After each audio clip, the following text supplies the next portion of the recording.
Breast की development में जो गुठलियाँ बन जाती हैं, बहुत सारी सिस्ट और नोड्यूल्स बन जाते हैं, लम्प्स बन जाते हैं, उनको एड्रेस करने के लिए हैं और ब्रेस्ट कैंसर के ट्रीटमेंट के लिए हैं। ब्रेस्ट कैंसर की हम अर्ली डिटेक्शन कर सकें और अर्ली डिटेक्शन होगा तो टाइमली ट्रीटमेंट हो जाएगा। बिस्मिल्लाहिर्रहमानिर्रहीम, अस्सलाम वालेकुम जी। मैं हूं डॉक्टर ताहिरा रुबाब। आज की हमारी मेहमान जो है पहले भी हमारी पॉडकास्ट का हिस्सा बन चुकी हुई हैं, कॉस्मेटिक सर्जन हैं, लेकिन वो अपनी सर्विसेज जो है इस वक्त अंजाम दे रही हैं शालामार हॉस्पिटल में as assistant professor and HOD of plastic surgery department.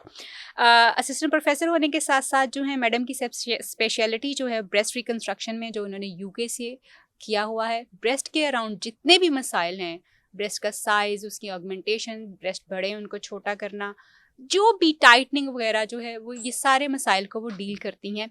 मिलते हैं अपने गेस्ट से। अस्सलाम वालेकुम डॉक्टर सन्या। वालेकुम सलाम, क्या हाल है ताहिरा आपका? मैं ठीक हूँ, आप कैसी हैं मैडम? बिल्कुल ठीक, अल्हम्दुलिल्लाह। Thank you so much for giving us time कि आप आई हैं, इतने मसरूफ़ आप अपने स्केड्यूल से टाइम निकाल के, बहुत शुक्रिया। पिंक अक्टूबर चल रहा है, इसके बारे में क्या अवेयरनेस देना चाहेंगी हमें कि what it is all about? Pink October is all about awareness regarding breast cancer and breast reconstruction to all our general women. जैसे कि हमारी तमाम तर ख़वातीन जो हमारी ज़िंदगी का एक बहुत अहम हिस्सा है, चाहे वो हमारी वालदा हैं, हमारी दादी हैं, नानी हैं, या जो भी हमारे रिलेटिव्स, बेटी बहन व्हाट्सएवर, तो उन सब की बेसिक हेल्थ से रिगार्डिंग अवेयरनेस देना है कि ताकि वो सब लोग अपनी माहाना सेहत का ख्याल रखें, ताकि ब्रेस्ट कैंसर की हम अर्ली डिटेक्शन कर सकें और अर्ली डिटेक्शन होगा तो टाइमली ट्रीटमेंट हो जाएगा and we can save life. हम अपने प्यारों की जान बचा सकते हैं। Thank you so much doctor साहिबा बताने के लिए कि पिंक अक्टूबर का मतलब जो एक्चुअली इस वक्त औरतों की जो छाती का कैंसर है उसके ऊपर काम करना ख़ास तौर पे जो है वो बहुत ज़रूरी है, और उसकी अवेयरनेस के लिए कैंपेन्स जो डिफरेंट ऑर्गेनाइजेशंस और आप भी जो है वो कर रही हैं। डॉक्टर साहिबा, निस्वानी हुस्न बड़ा इंपॉर्टेंट होता है। एक औरत को औरत नहीं कंसिडर किया जाता अगर उसका निस्वानी हुस्न जो कॉम्प्रोमाइज्ड हो because of any reason, genetics की वजह से या वैसे कुछ जो भी चीज़ें इफ़ेक्ट कर सकती हैं उसको, उसकी वजह से।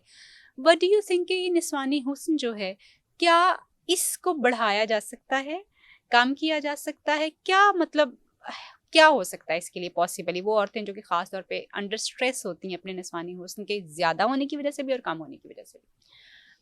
जी ताहिरा, बिल्कुल निस्वानियत ही एक औरत का हुस्न है और यही फेमिनिटी को डिफ़ाइन करती है।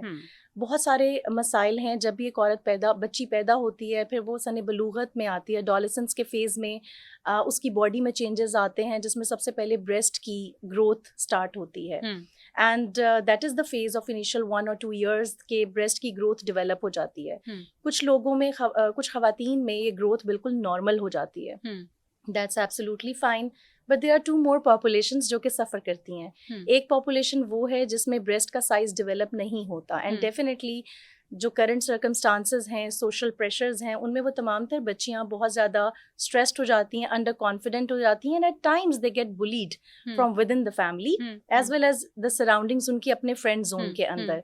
तो इस सब चीज़ों के लिए किसी को परेशान होने की ज़रूरत नहीं है, क्योंकि definitely she is develop normally. तो उसके जो ट्रीटमेंट्स हैं, for this they have to come and seek treatment from a plastic surgeon. We have so many breast surgeons. Breast surgeons are basically all the oncoplastic, जो कि हमारे breast cancer के treatments और वो तमाम तर बच्चियाँ जो कि सने बलूगत के दौरान ब्रेस्ट की डेवलपमेंट में जो गुठलियाँ बन जाती हैं, बहुत सारी सिस्ट और नोड्यूल्स बन जाते हैं, लम्प्स बन जाते हैं, उनको एड्रेस करने के लिए हैं और ब्रेस्ट कैंसर के ट्रीटमेंट के लिए हैं। बट जो अंडर डेवलपमेंट या ओवर डेवलपमेंट, ओवर ग्रोथ के इश्यूज़ हैं, जो हार्मोनल इश्यूज़ हैं, उनको एड्रेस करने के लिए we are here as plastic and reconstructive surgeons. Thank you so much.